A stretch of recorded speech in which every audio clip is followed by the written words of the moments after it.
Time is now 7 o'clock. I'd like to call this meeting to order. Would you please stand for the Pledge of Allegiance led by Mr. Tamarkin? I pledge allegiance to the flag of the United States of America and to the republic for which it stands, one nation, under God, indivisible, with liberty and justice for all. Thank you, Mr. Tamarkin. Clerk, please call the roll. Greenberg. Here. Hicks. Here. Mako. Here. Chappaqua is absent. Siriano. Here. Tamarkin. Here. Wester. Here. Are there any additions or corrections to the agenda? No, sir. Hearing none, we have approval of minutes. Apparently, the minutes from the last meeting are not available right now, Correct. so we'll skip that agenda item. Next agenda item, swearing the applicants and speakers. I'll turn it over to Mr. Roth. Thank you, Mr. Chair. We are now at the public hearing portion of the meeting. The public hearing will operate as follows. Administrative staff will make a presentation or comment on the application. The applicant or their representative may then make a presentation or comment on the application. Public comment will then be open for 3 minutes allowed per speaker. Additional time may be requested. Permission is at the discretion of the chair. Speakers must complete a speaker slip and come to the podium and state their name. The applicant will then be given 10 minutes to comment. Additional time may be requested. Permission is at the discretion of the chair. If there is more than one application pending for a particular address, the presentation on each application may be consolidated and presented as one. At this time, will persons wishing to present testimony this evening please rise and raise your right hand to be sworn in? Do you solemnly swear that the testimony you are about to provide will be the truth, the whole truth, and nothing but the truth? If so, state I do. I do. Thank you. Okay, the next agenda item, applications. I'll read into the record our first agenda item. We have V-0017-2023 to consider a variance application to vary section 1171.03G fence standards of the codified ordinances of the city of Gahanna for a property located at 836 McDonald Drive, parcel ID 025-005586. Current zoning PUD, Maria I'm going to butcher this, sorry. Avanovia applicant. My apologies. Believe we have a presentation from Ms. Kapka from the administration, and I will turn it over to you. So first,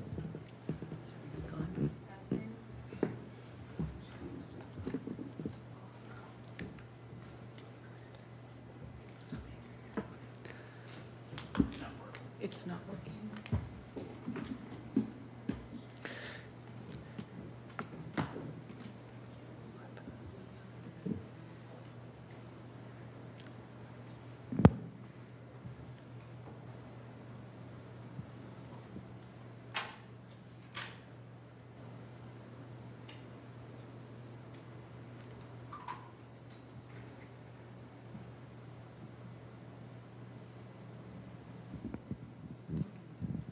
test.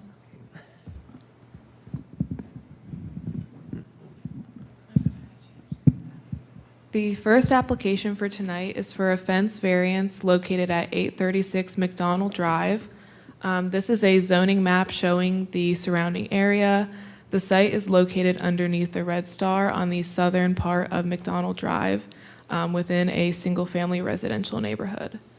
The applicant is requesting approval of a variance to allow a privacy fence to encroach past the front of the house.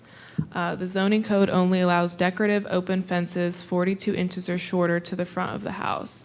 The fence is already constructed and is 66 inches tall, approximately 25 feet from the front property line. So it is outside of the front setback, which is 25 feet. The fence extends 2 feet past the front of the house on the east side, but not on the west side of the house. The fence meets all other applicable code requirements. Here is a site plan that was provided by the applicant. The yellow on the site plan represents fences that were installed by neighboring properties, and then the black lines on the site plan represent the fence that was installed by the applicant. As shown on the site plan, the fence to the east of the house connects at the front corner of the house and does not encroach into the front yard at all. The fence on the west side of the house encroaches 2 feet past the front of the house and connects to the neighboring fence to the west. And as mentioned, it's approximately 25 feet from the front of the property. Here are some photos that were submitted by the applicant. The photo on the left shows the fence and the 2 feet that it encroaches past the front of the house. And it also shows that it connects to the adjacent fence. And the fence on the adjacent property is able to extend closer towards the north property line since it's a corner lot. And then the photo on the right shows the downspout that's at the western corner of the house. This downspout prevented the applicant from constructing the fence and attaching it to the house at that location. Here is the variance criteria for fences. This criteria is a bit different than the general variance criteria. Planning Commission shall approve the fence criteria if it's shown that the property owner has encountered practical difficulties. And the criteria listed here is used to determine if practical difficulties are present in this situation. So whether or not the variance is substantial, whether the essential character of the area would be altered, whether the variance adversely affects government services, if there's an alternative to the variance, if the spirit and intent of the zoning shall be observed by granting the variance, whether the fence is compatible with the character of the neighborhood, and whether the fence will be hazardous to traffic or detrimental to public safety. Staff does not object to this variance request. The request is minor in nature, and the fence is just out of the front setback, and only the western portion of the fence encroaches past the front of the house. The downspout on the front west corner of the house prevents the fence from connecting to the house at that point. The applicant has also stated in their application that there are underground pipes that limit where the fence posts can be installed in ground to the west of the house. The fence does not extend as far towards the property line as the fence on the neighboring site and does not block any sight lines. The application was reviewed by various city departments, including engineering, and there were no objections. And it is staff's belief that the fence will not negatively impact any surrounding properties. And with that, I turn it back to the commission. Okay, thank you very much. Now we will open public comment. Would the applicant like to comment?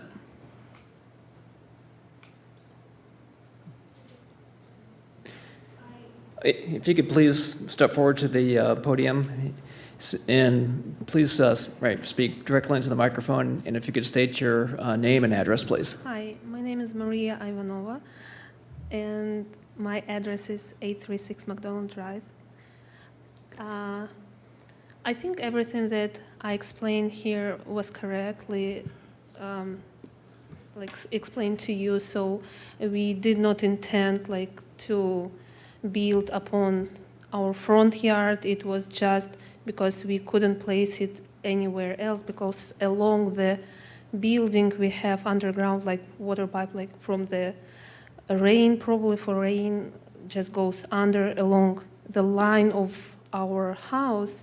So the only way to build this post would be somewhere outside on the line of house itself in front. That's why we took a little bit of space, I think, in front.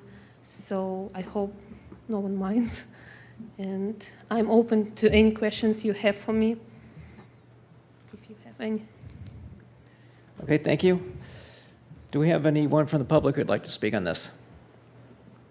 If you could come forward. And again, speak right into the microphone and state your name and address, please. My name is Dan Levac. I'm at 840 McDonald Drive, and I just wanted to be here to support my neighbor. She's done a great job, and her husband have done a great job to beautify the home and make the front of the house look much, much better than it has been in years. So I'm all for it. Thank you. Thank you. Anyone else from the public? Seeing no other public comment, I'll now close the public comment portion. And are there any questions from the commission? Starting here on my left, Mr. Hicks, No questions. Mr. Markin? Mr. Siriano? No. Mr. Greenberg? No, sir. Okay, and I myself don't have any questions. I think this is a pretty straightforward request. So do we have a motion on item V-0017-2023? Yes, Mr. Chair, I'd like to move that V-0017-2023 for a variance application for fence be approved. Okay, we have a motion by Greenberg, a second. Do we have a second? Second, Suriano. Thank you. Any discussion on the motion? Mr. Chair, I'm in support of the application. It does meet all of the criteria that are required to approve a variance, so I'll be in support. Okay, thank you. Okay, hearing no further discussion, clerk, could you please call the roll? Greenberg, Yes. Siriano, Yes. Mako, Yes. Tamarkin, Yes. Wester, Yes. Hicks. Yes. Motion passes. Thank you. Okay, the next item on the agenda, we have a St. Matthews. I'll read into the record the application and titles. First, we have item V-0018-2023 to consider a variance application to vary sections 1165.08B9, 116509A4B, 116509A4C, and 1165.09A4D of the codified ordinances of the City of Gahanna for property located at 807 Havens Corner Road, parcel ID 025-003900.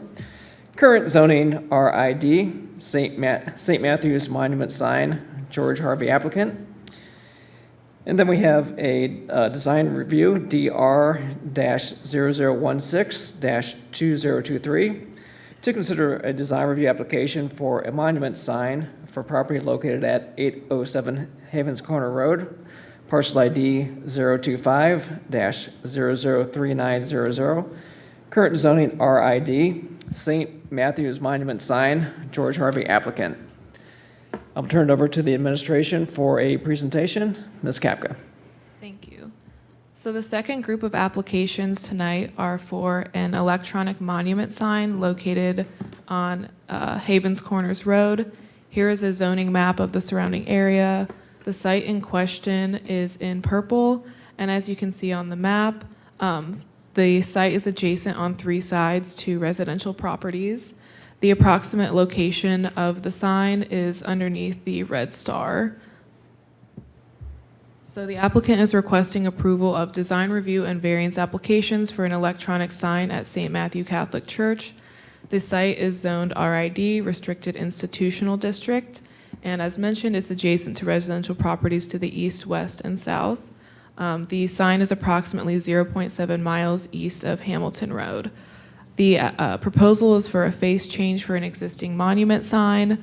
The face change is considered a structural modification, so despite the sign currently not meeting setback and height requirements, a variance is required due to the structural change. And the sign is located on the northern part of the site just along Havens Corners Road. So before I go into further detail about the application, I have some history on electronic signs within the city. The most important thing on this slide is that in 2019, the zoning code was revised to allow for electronic signs with the approval of a design review. And with that design review comes specific standards for electronic signs. Before the code was revised, a variance was required for any electronic signs within the city. So in 2011, McDonald's received approval of a variance for an electronic sign. In 2015, Shepherd Church of the Nazarene applied for a variance for an electronic sign and was denied. They applied for the same sign in 2017 and were once again denied. In 2018, Peace Lutheran Church applied for a variance for an electronic sign and was denied, and this was successfully appealed to the BZBA, so the sign was able to be constructed. And then in 2021, Burger King received approval of a design review for an electronic sign. They had 3 variances requested that were specific to electronic sign requirements, 2 of which were reduced in scope by Planning Commission at that time. Here are some examples of electronic signs that were mentioned on the previous slide. The first is for McDonald's, which is located on Hamilton Road. The next is for Burger King, which is just slightly north of McDonald's on Hamilton Road. The third is a rendering of the Peace Lutheran Church sign, which is also on Hamilton Road, but a couple miles farther north. And then the fourth is for the sign for Shepherd Church of the Nazarene, which was denied both in 2015 and 2017. Here's a rendering of the proposed sign. On the left is the sign as it exists today, and on the right is the proposed face change. So the base of the sign will remain in the location that it is now, and the height of the sign is the same as the existing sign. Here are some additional images of the existing conditions of the area near the sign, just for additional context. Here is the site plan that was provided by the applicant. The sign is represented by the dark line along Havens Corners Road and is highlighted in green. The red line represents the right-of-way, and as you can see in the site plan, the sign is about 1 foot from the right-of-way. So here is a summary of the code requirements for both monument signs in RID and code requirements that are specific to electronic signs versus what is being proposed with this sign specifically. The first 2 requirements are for monument signs within the RID zoning designation, and the last 3 requirements are specific just to electronic signs. The first requirement is that the maximum height of monument signs is 72 inches. 78 inches are proposed for this sign. The minimum setback for monument signs is 15 feet from the edge of the right-of-way. This sign is 1 foot from the right-of-way. The third is that the maximum area of a sign that can be electronic is 1/3 of the total sign area. The proposed sign is 2/3 electronic. The fourth is that the electronic copy portion of the sign may not change more than once per day. The proposed sign changes every 30 seconds. And the fifth is that colors for the electronic portions of signs are limited to amber, white, or similar colors with only black as the background color. And the proposed sign is in full color. Here's some more detail on the requested variance for the sign. The first one, code requires maximum height of 6 feet for monument signs within RID. The request is to exceed this requirement by 6 inches. This request is minor in nature, and the existing sign is the same height as the proposed sign. The second is that code requires a minimum 15-foot setback from the right-of-way for monument signs in RID. The sign is currently 1 foot from the right-of-way. The existing sign is in the same location, and the right-of-way extends onto the site due to the widening of Havens Corners Road. The following variances are just for electronic signs. The first is that the electronic portion of a sign is limited to 1/3 of the overall sign size. The proposed sign is made up of 2/3 of electronic sign. The applicant states that the sign will be dimmer at night and brighter during the day. The electronic message may not change more than once per day and may not scroll, flash, or move in any way. The message for this sign will change every 30 seconds. The applicant states that the average travel time to pass the site is 10 seconds, so some drivers will not see the sign change. The final variance request is for the code requirement that colors for the electronic portion of the sign are limited to amber, white, or similar color. Only one color is permitted in addition to the black background. The proposed sign is in full color, ultra-high resolution, and utilizes multiple colors. Here is the variance criteria that is specific to signage. Similar to the fence criteria, Planning Commission shall approve the variance if it's proven that the property owner has encountered practical difficulties. And this is the criteria that is used to determine that. So whether there is a beneficial use of the property without the variance, whether the variance is substantial, whether the essential character of the area would be altered, or whether the surrounding properties would be negatively impacted by the variance, whether the variance adversely affects government services, whether the property owner purchased the property with the knowledge of the restriction, whether there is an alternative to the variance, whether the spirit and intent of the zoning shall be observed by granting the variance, whether the sign is compatible with the character of the neighborhood, and whether the sign will be hazardous to traffic or detrimental to public safety. And then here is the criteria for design review. In order to grant approval of a design review application, Planning Commission shall prove that all 4 of these criteria are met. And that is compatibility with existing structures, contributing to the improvement of the design of the district, contributing to the economic and community vitality of the district, and maintaining, protecting, and enhancing physical surroundings. Staff recommends disapproval of the design review as submitted. The additional requirements in Chapter 116509 exist specifically to limit the negative effects of electronic signs. 3 out of 4 of these additional requirements are not met with this sign. Additionally, staff believes that electronic signs are not compatible in this area. All of the electronic signs that were shown earlier in the presentation are located along Hamilton Road, which is defined as a major arterial road that has many more commercial uses and a higher intensity of uses than Havens Corners Road, which is considered a minor arterial road by ODOT. Staff also recommends disapproval of all 3 variances to Chapter 116509. These variances are not minor, as the proposed sign greatly exceeds the size, color, and time limits for electronic signs. As mentioned above, granting these variances negates the intent of the entire chapter for electronic signage. Staff does recommend approval of the variances to maximum sign height and minimum setback. The height variance is minor in nature, and the existing sign exceeds both of these requirements. The setback variance is necessary due to the widening of the right-of-way and Havens Corners Road. And with that, I turn things back over to the commission. Okay, thank you very much for the presentation. We'll now open it up for public comment. Would the applicant like to comment?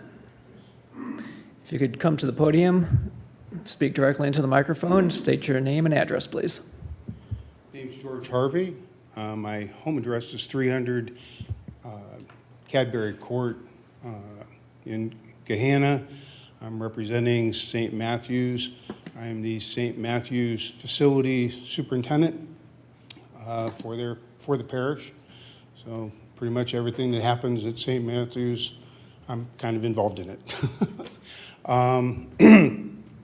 The sign location is in fact the 807 Havens Corners Road, and thank you for the presentation. It's very good. Again, I'm speaking on behalf of the of St. Matthews.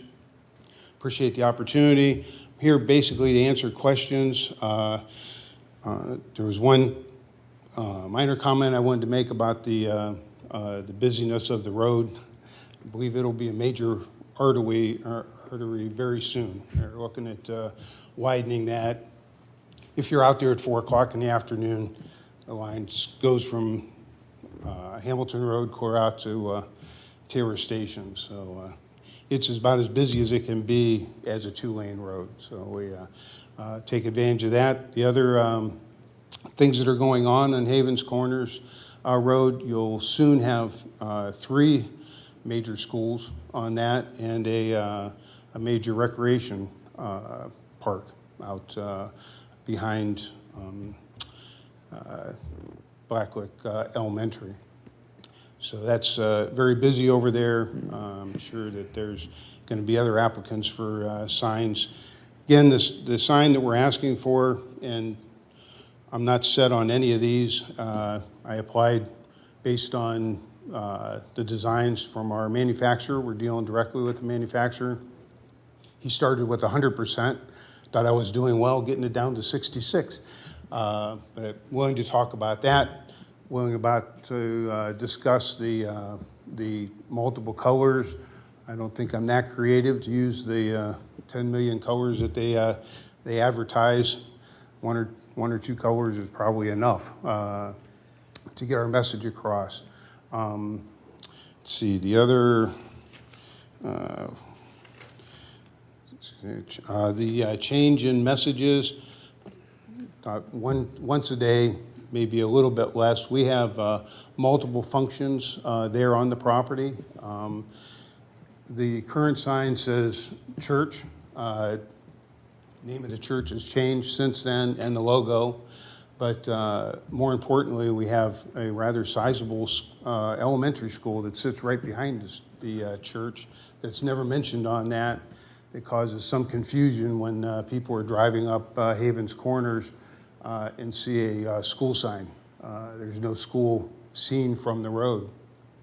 We also have a major charitable works organization that works on the site. So there's actually 3 functions.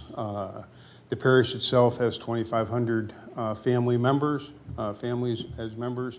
We have over 600 students in our school, and charitable work serves much of the Gahanna area there. So I'm just here to answer questions. I just want to make a few comments, and I appreciate your time. And again, I'd love to discuss more of the 3 major issues, variances we have. It looks like everything else may be accepted, but we'd like to install a sign that's more flexible than putting banners up for each of our events. So, all right. Thank you, gentlemen. Thank you. Okay, is there anyone here from the public in attendance who'd like to comment?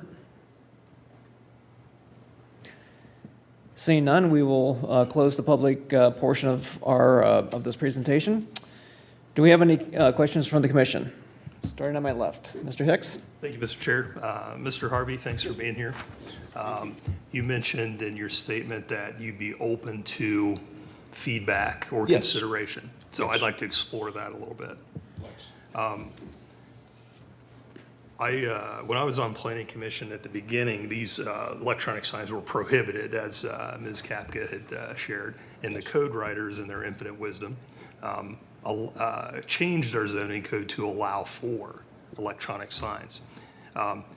So if you were to propose an electronic sign that meets code, you wouldn't need a variance. So I'd like to reiterate what that is and see if you're open to having a sign that meets code. So section 1165.09 of our code states that the electronic portion of a sign is limited to a specific size. Now, you mentioned you got it from 100 down to 66, but if you got it down to 33 1/3, it would meet code. The second criteria, the display cannot change more than once per day. Finally, the lights are limited to amber, white, or similar color, only one color, on a black background. So my question to you is, would the parish consider an electronic sign that meets that criteria? Can we start from the easiest one first? You have the floor. If we go from the bottom up, one color, I think we could agree to that. Okay. So I'd be willing to upgrade that. The next one, once a day, the variance that was asked for was no more than every 30 seconds. It didn't mean it was going to change every 30 seconds. We typically have 1 or 2 messages that we like to share, with activities that are going on. It's not unnecessary information. I think there was referred to. They typically have to do with an event or the start of school, many of the things that Lincoln uses, as far as information for the community about what's going on the site, because we have so many things going on. It's a busy parish. So while I would move away, far from the 30 seconds, I'd like to have a variance of at least more than once a day, to share that. During the pandemic, we did do pulled some studies on car counts in 2020 2021, even during the pandemic, we had over 16,000 cars a day going past there, about half and half. It was about in the morning, east and west, about the same number, so I'm assuming going back and forth to work. So if we could change it, multiple times during the day, maybe even, 4 or 5, that would be amenable to us. Just again, to share a little bit more information that over a number of days, people go past, they may see something different. But definitely the 30 seconds is, I just threw that out there. You don't know until you ask. So The size, on that. the size, the first criteria? The first, yeah, that's a tough one.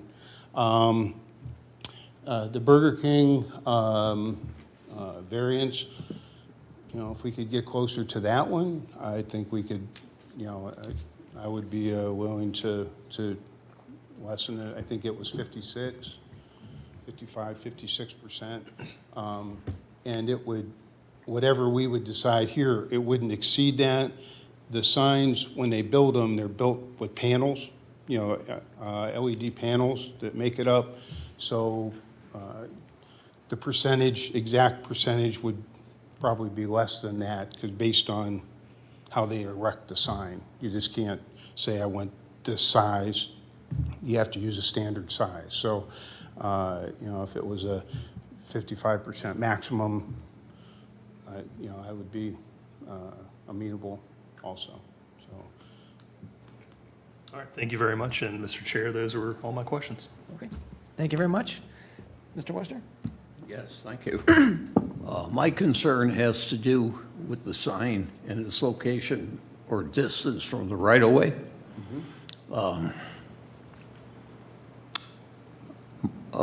And the sidewalk. I don't know, just, you can look in this city and you'll see kids riding bicycles.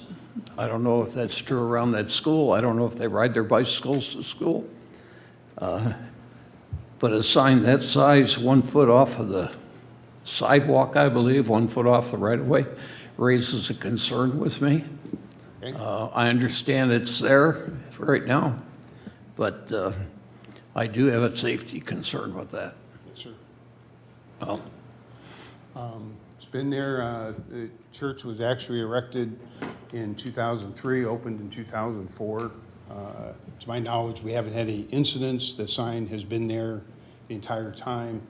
The right-of-way actually moved closer to it when they widened. I think part of the deal when they built the church was, I'm not sure what all happened, but there was some trading going on when they gave us the third turning lane there when we built the church, because they knew how busy it was going to be, and that pushed it closer to the Right. to that sign. So we're not. There's a lot of plantings around it, as a buffer zone. But you are correct. It's a foot off. Even with the widening of Havens Corners, it's not going to come any closer than that. There's a major gas line that goes right underneath the sidewalk. So if there was something we could do to protect it better, I would be glad to do, to consider that. But in 20 years, it hasn't been a problem. So, I think moving the sign would be, then we have to go back 15 feet. right. It currently matches the church and the rectory and the school, the way it's built, and that's what we tried to keep the integrity of the sign. Thank you. Thank you. Mr. Greenberg? I'd just like to echo your answer there, as I have concerns about how close the sign is to the right-of-way. So, thank you. Mrs. Siriano? Yeah, I just want to touch on a few things that Mr. Hicks started to get into. I think with regard to the overall signage design, I might have a different opinion than some of my fellow commissioners. I'm actually okay with the overall, with the location of the setback. I mean, I don't think it's an egregious when I'm driving down the street, it doesn't feel like, you know, it's in the way or something that's going to impede or be dangerous or hazardous. I think the overall height at the scale that we're talking about, 72 inches to 78 inches proposed, I don't think that's necessarily, I would support that variance as well, just because I think the scale is appropriate for the area that it's in. I like your current sign. I recognize it, you know, it needs to change based on a lot of different factors that you mentioned. I would say that I would be pretty hard and fast about the reduction of the percentage of electronic proportions of the sign. I think the Peace Lutheran sign is a really good precedent in terms of the way that they balance the electronic portion of the sign compared to the non-moving part of the sign in terms of the monument, the monument kind of nature of it. And then in terms of the change, I think the spirit of the message changing is not to, I think we recognize that there are a lot of different ways that people are building in flexibility of message on the sign, right? So I think what we are trying to avoid as a commission is something that's moving, constantly moving, distracting. So while I think 30 seconds is a little bit, you know, that there's the potential there for that to be perhaps distracting, I would certainly support, you know, something that changes every time you drive by it. You know, if you were to drive by this 2 to 3, I mean, I might even think about, you know, once per hour, if that was something, because I don't feel like that's going to be a sign that's in motion. It's going to be a sign that has its message changing in one color. I would concur that I think Mr. Hicks brought up the single color on a black background. I think that tends to recede. It still gets the message across. It's legible, and you're able to get it, to get to the point of whatever's being displayed. So, I think just to summarize, I'm open to the variance on the setback, the overall height, but I would be against and looking for something different on the frequency. You know, perhaps more than once per day, but less than 30 seconds, I think is too much. And I'd be looking for a single color as well as the proportion of the electronic sign needing to change. So. Thank you. Mr. Tamarkin? Thank you, Mr. Chair. Again, agreement with all my fellow commissioners. One other concern that I have is you do have residential pretty close to the sign to the west. Unlike our signs that are on Hamilton Road, where there's lots of light, there's lots of color, there's lots going on. You're on a road that's getting busier and busier every day. I travel it. But it is also a road, you do have residential, so to your few neighbors, mostly to the west, but also a few to the east, you know, I don't think, we have to be cognizant of them looking out their window and not seeing neon, not seeing color, not seeing movement, not seeing flash. So I would request, and I know we have a hard time enforcing it, so I would ask the church to cooperate. And you mentioned that the sign would tint or go darker in the evening. That's what it does, yes. Maybe even turn off. Could be, yeah.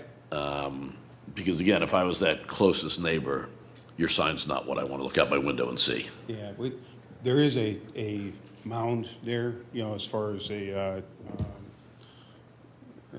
ground goes. It's hard to see. I don't think you can see it at all from the ground level from there. It's not shining in somebody's windows, but okay, I understand the objection.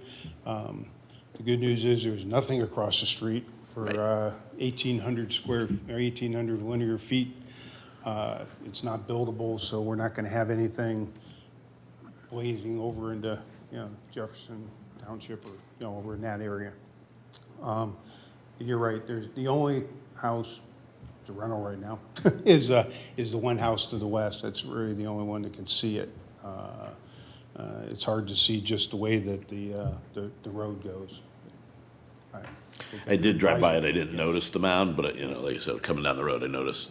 When I got to the sign, I noticed the house being there, and because I went by there on my way here today to specifically see how close the residential is, and it looked to me like They're there. it's close enough. So, thank you, Mr. Chair. Thank you. So I just have a couple minor questions. So you mentioned the manufacturer. Who is the manufacturer that you worked with on this project? They're up in Detroit. I'm working with the actual owner of the sign. Let's see if I think I did a sheet on it. Cito Industries, he produces a pretty good percentage of all the electronic signs. He's actually the manufacturer where a lot of people get their signs from. So we went straight to the manufacturer, and he would deal with us. So again, I'm dealing with the owner of it, and that's where he came back and said, "Well, we'll just do 100%." So it's and I knew that wasn't gonna fly, but that's where we came up with that percentage. And second, just real quick question: how long has your existing sign been up in that location? Since day one? The sign that we have, Yes, the existing sign out there. yeah, it went up when the church went up, so it's 20 years old, and it's pretty beat up right now. It's rotted, and it must be changed. You know, no matter what we do, we're gonna have to put a new sign up. Okay. So, no matter what we decide here, I'll be back. I gotta have a sign, an updated sign of some sort. Okay. Those are my questions. Okay. Given the nature of these variances, what I want to do is break them down into four, because I think we have four distinct variances that we're dealing with tonight. So what I'd like to do is break these down into four separate variances, again, just because of the uniqueness of each one. So I'm going to ask if we have a motion on V-0018-2023, and this is going to be specific to section 1165.08B9, and this is going to be the maximum height and the setback for the signs. Do I have a motion? Mr. Chair, I move to approve item V-0018-2023 as it relates to the variance to section 1165.08B9 of the code only. Do we have a second? Second, Wester. Any discussion? Mr. Chair, my only discussion is, did we receive anything from residents on the sign? No, we did not. Thank you. Yeah, Mr. Chair, I'm in support of this variance. I think all the criteria for us granting a variance are met. This is a unique circumstance. The sign does need is replaced, and I have no opposition to the right-of-way variance or the height restriction variance. So I would support this portion of the variance. Thank you. Concur with Mr. Hicks, per my previous comments. Okay. Seeing other questions, clerk, call the roll. Hicks, Yes. Wester, Yes. Siriano, Yes. Tamarkin, Yes. Greenberg, Yes. Mako. Yes. Mr. Motion. Chair. Motion passes. Sorry. I move to approve item V-0018-2023, specifically as it relates to the variance to section 1165.09A4B of the code. Do we have a second? Second, Markin. Any discussion? Mr. Hicks? Thank you, Mr. Baker. My comments are going to be for all three of the electronic sign variances. Ms. Kapka had put up a history of the recent electronic sign applications, and I was involved in all except the first one. I feel that monument signs are for wayfinding, not advertisements. Now, the code permits electronic signs under certain circumstances that don't require our approval.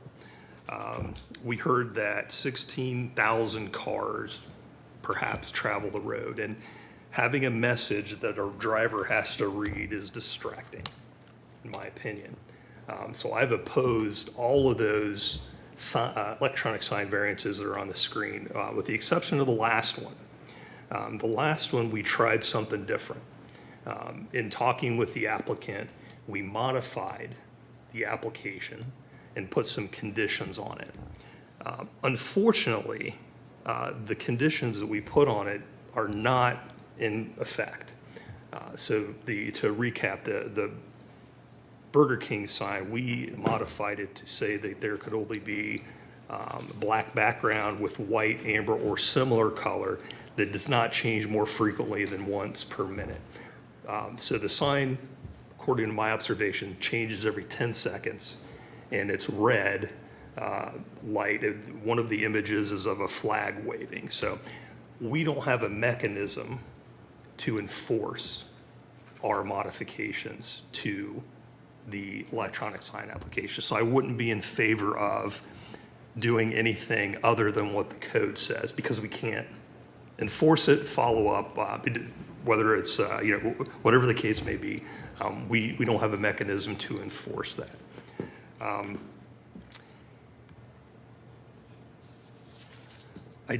I'll be voting no on the 3 variances for the electronic signs because of the 3 criteria that we're required to consider.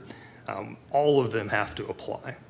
And in my opinion, the consideration that there are special circumstances or conditions or the granting of the variance is necessary for the preservation and enjoyment of substantial property rights, so those are not met by the application for the electronic signs. And so that, in my opinion, I will not be voting in favor of any of the variances for electronic signs. And those are my comments. Thank you. Mr. Wester? I share many of the thoughts that my colleague, Mr. Hicks, identified. Electronic signs, the technology of electronic signs changes almost daily, almost hourly, much as people like to change the message. And signs can be distracting. The location of a sign can interfere with the line of sight for traffic. And it can be an overall distraction, I think, within the city. So again, I will not be supporting any of these 3 relative to the electronic side of this. Thank you. Mr. Greenberg? No further questions or comments? Mr. Gahanna? I think Mr. Hicks stated a good bit of my feelings as well. My comments still stand relative to where some of what I'm seeing with relative to the variance. I just think that the current requests are too much. So I'm not in favor of the electronic portions of this variance. Thank you. Mr. Tamarkin? No further comments. Okay, and I don't have any further comments either. So clerk, please call the roll. Hicks, No. Tamarkin, No. Siriano, No. Wester, No. Greenberg, No. Mako. No. Motion fails. Mr. Chair, I move to approve item V-0018-2023, specifically as it relates to the variance to code 1165.09A4C. Okay, thank you. Do we have a second? Second, Tamarkin. Okay, we have a motion and a second. Any discussion? I do have one comment. I'm not going to be in favor of the design review, given some of the comments that were made earlier, but I'm actually going to make one comment relative to, I think generally the materials are staying the same, save for the middle portion. So I think that that's appropriate. I would say that one thing to consider as you go further with the manufacturer And, you know, ideally, this would change going forward, but I think the letters are a little crowded and hard to read from far away. So that may get helped with increasing the non-electronic portion of the sign. But I think it's something to note when you think about traffic going back and forth. Just you want it to have the effect of someone, you know, being able to know what you're changing the sign for, being able to read it from far away. So. Mr. Markin? No comments. Okay, now I have no comments. So clerk, please call the roll. Hicks, No. Tomarkin, No. Wester, No. Greenberg, No. Mako, No. Siriano, No. Motion fails. Mr. Chair, I move to approve item V-0018-2023, specifically as it relates to the variance on section 1165.09A4D of the code. Okay, we have a motion. Do we have a second? Second to Markin. Any discussion? Hearing none, clerk, please call the roll. Hicks, No. Tomarkin, No. Wester, No. Greenberg, No? Mako, No. Siriano. No. Motion fails. Finally, do we have a motion on DR-0016-2023? Mr. Chair, I move to approve item DR-0016-2023. Do we have a second? Second to Markin. Any discussion? Mr. Chair, just to state the obvious, since the design review includes an electronic sign, I won't be in support of this application either.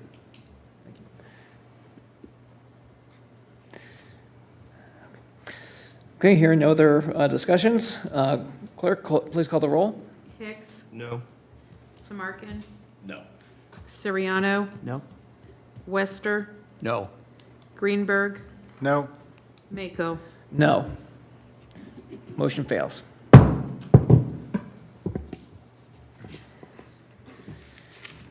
Okay, the next item on our agenda, any unfinished business? Hear nothing. Next item, any new business? Next item, official reports. Assistant City Attorney. Nothing to report at this time, Mr. Chair. Anything from the Director of Planning? Yes, good evening, Planning Commission. Just a couple of quick updates. One, you may have seen an email that was meant for the Planning Department, not the Planning Commission. So if you see that, just ignore it. It's a low importance email anyway, so don't read it. But one nugget in there to share with you all is that we did hire a planning manager. Again, that's a new position. He'll be starting here in a few weeks. So shortly thereafter, you will all be seeing another friendly face from the Department of Planning here at the meetings. Also, really quickly, a quick update on the zoning code rewrite. Had a really good conversation with our consultant last week. We're working on the public engagement materials, which are really the materials for what we're thinking about doing is maybe joining an event at Creekside, setting up a display, having some boards to engage some folks, get some feedback on a few elements of the zoning code. We're getting pretty close to having that kind of buttoned up. Once we do that, then we'll start scheduling, with a meeting with the public, and then incorporating some of their feedback, and again, coming and meeting with Planning Commission, City Council, and doing a little bit deeper dive on the zoning code. So I would expect to have that public engagement next month or in the next 6 weeks or so, and then again, things will probably be happening relatively rapidly after that, and you all become more involved in the zoning code project. Yes, Mr. Greenberg. So with the zoning code process, is there any movement on the administration approval of fences in there? Well, and that's definitely things that we can talk about. Is process is baked into the zoning code to a certain degree.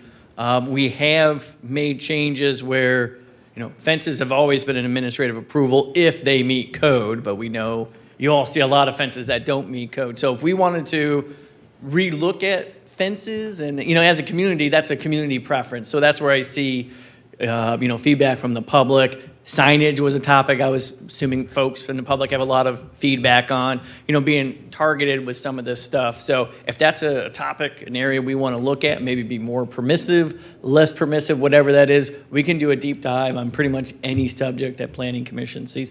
We can do it on any subject that you all see. And the goal is obviously to get a code that's the whole entirety of the code is more of a reflection on that, our current vision of the community. So again, we want to be a little bit more restrictive, a little less restrictive. We can do that, and we can talk about those things, absolutely. Oh, that was all. Yeah, if y'all had any questions. Nothing from council liaison tonight, Mr. Chair. Thank you. Okay. Appears that the mayor is not in attendance tonight, so we'll skip over that. I don't have anything. Just want to thank you for giving me the opportunity to chair tonight's meeting. I only butchered one name, so I'll call that a win. Any correspondence and actions? No, sir. Okay, member comment. Mr. Hicks. Thank you, Mr. Chair. I wanted to share with the commission, I don't know if any of you are subscribers to the Columbus Business First. This past week's paper, the title of it is NIMBYs, Community Character Area Commissions, Density Deniers, Zoning Boards, and Voter Referendums. Why planners, developers, advocates, and builders say it's still difficult to address Central Ohio's growing housing shortage. And there's a little blurb in here specific to Gahanna that might be of interest.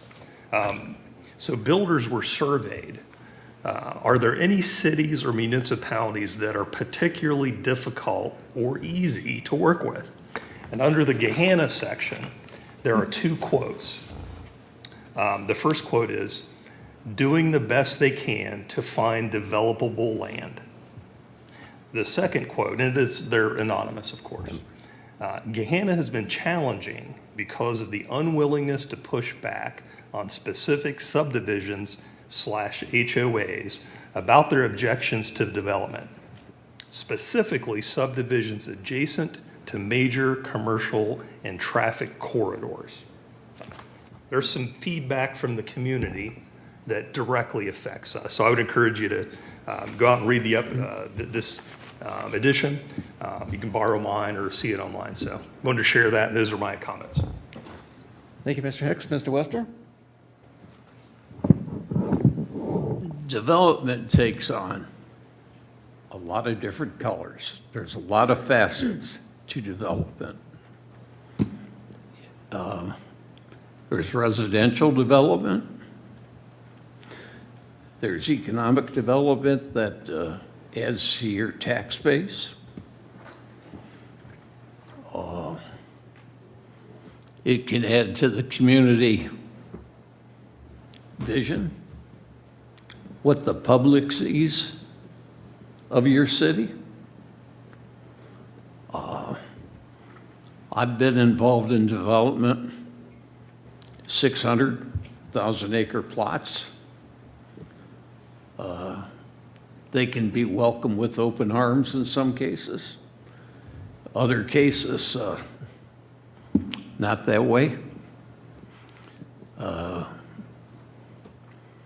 think when you look at an article on development, you have to be with a very, very careful eye. Who's saying what? Marysville, there's people that want to build, 300 homes for rent? That's a pretty nice, attractive proposition when you look at the numbers for it. There's just a lot of facets to development. It's not a simple situation or something to consider. How do you want to use your land? Look at what we've approved this year. And I venture to say we've approved close to 550, 600 apartments. That's considered development. Now, I wonder out of that, outside of the construction jobs, and the facilities maintenance that'll go along with those facilities, what did that add to our, to the income tax? I'm not against rooftops, but there's a lot of considerations that have to be given. That's all I have to say. Thank you, Mr. Wester. Mr. Greenberg? I guess I'd like to ask Mr. Hicks, I saw that article as well, and I thought the first part was a nice general comment about the city and what it's doing, and I thought the second one was a targeted comment about one development and really wasn't applicable to the entire city, and it was a little bit unfair, but there you go. That was my opinion of that article. Mr. Siriano? Yeah, I think, Mr. Hicks, thanks for bringing that up. I didn't know, I hadn't read the article. And you all know my day job as an architect. I mean, we have developer clients. I tend to be, as a dabbling in what we do in terms of master planning and architecture, I tend to support higher density. Columbus has a significant need for housing. We need to do that responsibly as we go forward. Gahanna has even a further onus because we are landlocked. You know, we have municipalities all around us, and land as a resource is finite. It's very easy to kind of, honestly, to put up crap. And I know that's probably not an appropriate professional term in the dais, but I think we have an onus to make sure that we are doing and approving responsible development that's has an eye towards longevity, sustainability, and is something that our community can be proud of. So, yeah, that's all. Thank you. Mr. Tamarkin? No comments. Mr. Greenberg? Oh, Mr. Wester, sorry. I have one other comment. Several years ago, when I was with Columbus added over 1 square mile to their area. At the time, the city occupied about 220 square miles. And this year, they added about 1.5 square miles. I don't remember how many miles of road came with that, streets, all right? But as service director, I didn't get any more in my budget to plow those streets, to solve them, to put any pavement markings down. And it wasn't limited just to Columbus. When I was with ODOT, they'd make us a highway, they'd go from 2 lanes to 3 lanes, add a couple lane miles. My budget didn't increase, all right? So I look at it from a different standpoint, from the operational standpoint. A ton of salt kept going up. I had to spread more of it, spread it thinner. All right. Not like BS. But there's a lot of other aspects to development that you have to take into account the budget, the operating budget. Where does that money come from? The other day we talked about an inspection fee, and we don't have that. We can't levy a fee for that. But that's another operational expense. How does a city, any city, accomplish that? And development is great because it shows you're vibrant and you're living. It's growing. Go to some northern cities and it's really depressing. That's all I have to say. Mr. Chair, one more thing. Yes, Mr. Greenberg? I'd like to congratulate you for doing a great job tonight, getting thrown into the chairmanship late in the meeting, or early in the meeting before you even knew it. So congratulations, a nice job. Thank you. Do we have any other? Also, nice job here. two presentations. Well done. Yep. Here, here. Any other business to come before us? Hearing none, we stand adjourned.